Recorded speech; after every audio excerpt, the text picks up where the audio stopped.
ರಾಷ್ಟ್ರೀಯ ಸಮೀಕ್ಷೆಯಲ್ಲೂ ಕಾಂಗ್ರೆಸ್ ಫಸ್ಟ್. 24 ವರ್ಷದ ದಾಖಲೆ ಸಿದ್ದುಗೆ ಸಾಧ್ಯವೇ? ಪಂಚಕರ್ಮಕ್ಕೆ ಕಮಲಕ್ಕೆ ಮುಖಭಂಗವಾಗುತ್ತಾ? ರಾಷ್ಟ್ರೀಯ ಸರ್ವೆ ಲೆಕ್ಕ ಏನು ಅನ್ನೋದನ್ನು ತೋರಿಸ್ತೀವಿ. ಅದಕ್ಕೂ ಮುನ್ನ ರಾಧಿಕಾ ಮೀಡಿಯಾ ಸಬ್ಸ್ಕ್ರೈಬ್ ಮಾಡಿ, ಪಕ್ಕದಲ್ಲೇ ಇರೋ ಬೆಲ್ ಐಕಾನ್ ಒತ್ತಿ. ಇತ್ತೀಚೆಗೆ ಕಾಂಗ್ರೆಸ್ ಆಂತರಿಕ ಸಮೀಕ್ಷೆಯ ಲೆಕ್ಕಾಚಾರಗಳು ಕಾಂಗ್ರೆಸ್ ಅತಿ ಹೆಚ್ಚು ಸ್ಥಾನಗಳನ್ನು 2023 ಚುನಾವಣೆಯಲ್ಲಿ ಗೆಲ್ಲುತ್ತೆ ಅನ್ನೋದನ್ನು ಹೇಳಿತ್ತು. ಕನ್ನಡಪ್ರಭ ಕೂಡ ಆ ವರದಿಯನ್ನು ಸಂಕ್ಷಿಪ್ತವಾಗಿ ವಿವರವಾಗಿ ಪ್ರಕಟಿಸಿತ್ತು. ಖುದ್ದು ಸಿದ್ದರಾಮಯ್ಯ ಅವರು ಕೂಡ ನಾವು 130ರಿಂದ 140 ಸ್ಥಾನಗಳನ್ನು ಗೆಲ್ತೀವಿ ಅನ್ನುವಂತಹ ಒಂದು ಭವಿಷ್ಯವನ್ನು ದೆಹಲಿಯಲ್ಲಿ ಹೇಳಿದರು. ಇದೀಗ ರಾಷ್ಟ್ರೀಯ ಸಮೀಕ್ಷೆಯೊಂದು ಹೊರಬಿದ್ದಿದ್ದು, ರಾಷ್ಟ್ರೀಯ ಸಮೀಕ್ಷಾ ಸಂಸ್ಥೆಯೊಂದು, ಖಾಸಗಿ ಸಂಸ್ಥೆಯೊಂದು ಕರ್ನಾಟಕದಲ್ಲಿ 2023ಕ್ಕೆ ಕಾಂಗ್ರೆಸ್ ಪಕ್ಷ ಅತಿ ಹೆಚ್ಚು ಸ್ಥಾನಗಳನ್ನು ಗೆಲ್ಲುತ್ತೆ ಅನ್ನೋ ಒಂದು ಭವಿಷ್ಯವನ್ನು ನುಡಿದಿದೆ. ಅಷ್ಟೇ ಅಲ್ಲ, 1994ರ SM ಕೃಷ್ಣ ಅವರ ದಾಖಲೆ ಬ್ರೇಕ್ ಆಗುವಂತಹ ಸಾಧ್ಯತೆ ಇದೆ.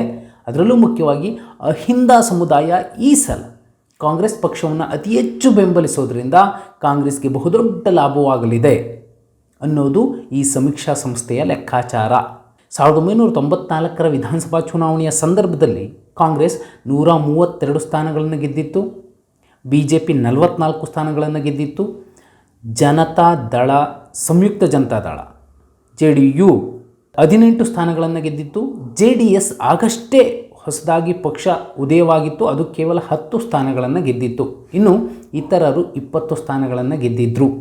ಇದೇ ಹೆಚ್ಚುವರಿ 20 ಇವತ್ತು ಕಾಂಗ್ರೆಸ್ JDS ತೊರೆದು BJP ಸೇರಿದರಲ್ಲ, ಆ ಜಾಗದಲ್ಲಿ ಇಟ್ಕೊಂಡು ಲೆಕ್ಕ ಹಾಕ್ಕೊಂಡ್ರೆ 2023ಕ್ಕೆ ಯಾವ ರಿಸಲ್ಟ್ ಬರಬಹುದು ಅನ್ನುವಂಥದ್ದು ಸ್ಪಷ್ಟವಾಗಿ ಕಾಣಿಸ್ತಿದೆ. ವಿಶೇಷ ಅಂದರೆ SM ಕೃಷ್ಣ ಅವರು ಬರೆದಂತಹ ದಾಖಲೆಯನ್ನು ಇದೀಗ ಸಿದ್ದರಾಮಯ್ಯ ಅವರು ಅಳಿಸಿ ಹಾಕುವಷ್ಟರ ಮಟ್ಟಿಗೆ ವಾತಾವರಣ ಹದವಾಗಿದೆ ಅನ್ನುವಂಥದ್ದು ದಿ ಗ್ರೌಂಡ್ ರಿಪೋರ್ಟ್ ಸಮೀಕ್ಷಾ ಸಂಸ್ಥೆಯ ಲೆಕ್ಕಾಚಾರ ಆಗಿದೆ. ಇದೇ ಸಂಸ್ಥೆ BJP ಯಾಕೆ ಮುಖಭಂಗ ಅನುಭವಿಸುತ್ತೆ ಅನ್ನೋದಕ್ಕೆ ಪಂಚಕರ್ಮಗಳ ಲೆಕ್ಕವನ್ನು ಕೊಟ್ಟಿದೆ. ಏನದು BJPಯ ಪಂಚಕರ್ಮ? ಕರ್ಮ 1, BS ಯಡಿಯೂರಪ್ಪ ಮತ್ತು BY ವಿಜೇಂದ್ರ ಅವರನ್ನು ಕಡೆಗಣಿಸ್ತಾ ಇರುವಂಥದ್ದು BJPಗೆ ಬಹುದೊಡ್ಡ ಹೊಡೆತವನ್ನು ಕೊಡುತ್ತೆ. 50ರಿಂದ 60 ಸ್ಥಾನಗಳು ಕಳೆದುಕೊಳ್ಳೋದಕ್ಕೆ ಈ ಒಂದು ಕಾರಣ ಬಹುಮುಖ್ಯ ಸಂಗತಿಯಾಗುತ್ತೆ. ಯಾಕಂದರೆ ರಾಜ್ಯದಲ್ಲಿ BJPಯನ್ನು ಕಟ್ಟಿ ಬೆಳೆಸಿ 2 ಅಂಕಿಯ ಪಕ್ಷವನ್ನು ಅಧಿಕಾರದ ಗದ್ದುಗೆಗೆ ತಂದು ಕೂರಿಸಿದ್ದು ಲಿಂಗಾಯತ ಸಮುದಾಯದ ಏಕಮೇವಾದ್ವಿತೀಯ ನಾಯಕ BS ಯಡಿಯೂರಪ್ಪ ಅವರು.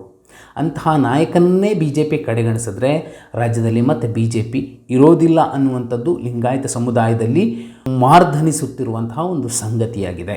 ಇನ್ನು ಕಾರಣ 2, ಕರ್ಮ 2. ಕರ್ನಾಟಕವನ್ನು ಉತ್ತರ ಪ್ರದೇಶ ಅಂತ ಭ್ರಮಿಸಿಕೊಂಡಿರುವಂತಹ BJP ಹೈಕಮಾಂಡ್ ನಿಜಕ್ಕೂ ಅರ್ಥ ಮಾಡಿಕೊಳ್ಳಬೇಕಿರೋದೇನೆಂದರೆ, ಪ್ರಾದೇಶಿಕ ನಾಯಕತ್ವಕ್ಕಷ್ಟೇ ಇಲ್ಲಿ ಬೆಲೆ ಇರುತ್ತೆ, ಹಿಂದುತ್ವಕ್ಕೆ ಬೆಲೆ ಇರೋದಿಲ್ಲ. ಒಂದು ವೇಳೆ ಹಿಂದುತ್ವಕ್ಕೆ ಮತ್ತು ಪ್ರಧಾನಿ ಮೋದಿಯವರಿಗೆ ಬೆಲೆ ಇದೆ ಅನ್ನೋದಾದರೆ 2008ರಲ್ಲಿ BS ಯಡಿಯೂರಪ್ಪ ಅವರು 110 ಸ್ಥಾನಗಳನ್ನು ಗೆದ್ದಿದ್ದರು. ಅದೇ ಮೋದಿಯವರು ಮತ್ತು ಹಿಂದುತ್ವ 2018ರಲ್ಲಿ ಕನಿಷ್ಠ 150 ಸ್ಥಾನಗಳನ್ನು ಗೆಲ್ಲಬೇಕಿತ್ತು. ಆದರೆ 104 ಸ್ಥಾನಗಳನ್ನಷ್ಟೇ ಗೆಲ್ಲೋಕ್ಕೆ ಸಾಧ್ಯವಾಗಿದ್ದು. ಇನ್ನು ಪಂಚಕರ್ಮ 3, BL ಸಂತೋಷ್ ಅವರ ಷಡ್ಯಂತ್ರ ಮತ್ತು ಕುತಂತ್ರಗಳು. ಇವತ್ತು ರಾಜ್ಯ BJP ಹದಗೆಟ್ಟಿದೆ. 2023ರ ಚುನಾವಣೆಯಲ್ಲಿ 100ರ ಗಡಿಯನ್ನೂ ಮುಟ್ಟೋಕ್ಕಾಗದಂತಹ ಸ್ಥಿತಿಯಲ್ಲಿ ತೊಳಲಾಡ್ತಿದೆ, ತೆವಳ್ತಿದೆ. ಅಂದರೆ ಅದಕ್ಕೆ ಕಾರಣ ರಾಷ್ಟ್ರೀಯ ಘಟಕದ ಸಂಘಟನಾ ಕಾರ್ಯದರ್ಶಿ BL ಸಂತೋಷ್ ಅವರ ಕುತಂತ್ರಗಳು ಅನ್ನುವಂಥದ್ದು BSY ಬೆಂಬಲಿಗರ ಆರೋಪವಾಗಿದೆ. ಮತ್ತು ರಾಜ್ಯ BJPಯಲ್ಲಿ ಸಾಕಷ್ಟು ಜನ ಕೂಡ ಇದನ್ನೇ ಪ್ರತಿಪಾದಿಸ್ತಿದ್ದಾರೆ. ಇನ್ನು ಕಾರಣ 4, ಅತಿಯಾದ ಹಿಂದುತ್ವದ ಲೆಕ್ಕ.